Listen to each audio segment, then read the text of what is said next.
Filipenses capítulo 1, verso 27 ao verso 30.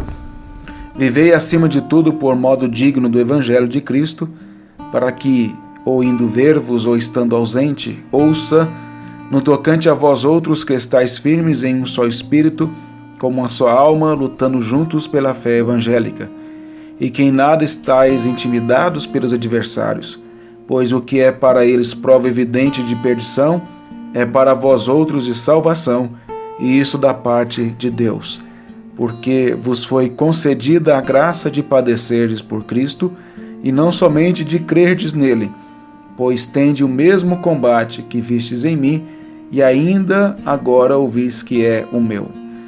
Paulo diz para vivermos acima de tudo de modo digno do Evangelho.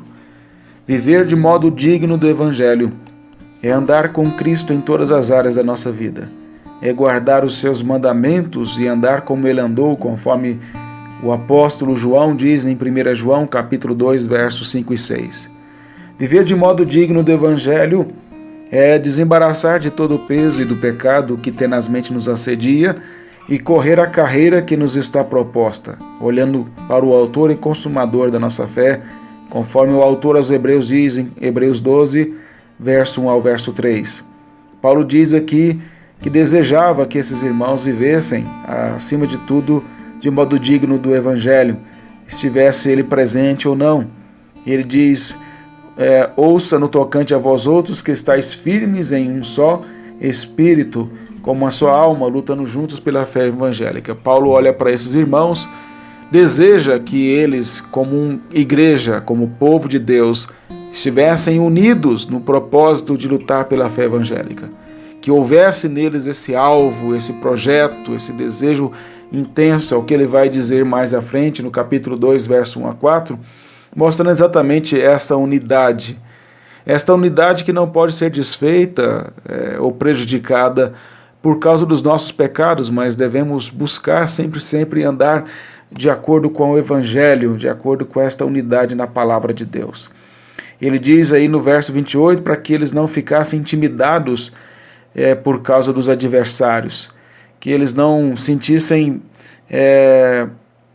acovardados por causa deles.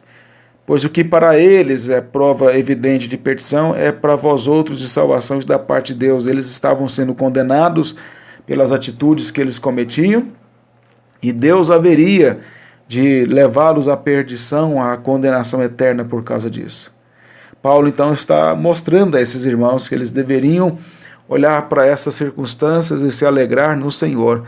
Deveriam entender que não podiam ficar intimidados pelos adversários, mas eles deveriam sempre lutar em conjunto, como igreja do Senhor, como povo de Deus, como tendo Cristo como cabeça deles, pela fé que uma vez por todas foi dada aos santos, conforme diz lá em Judas, no Judas verso 3.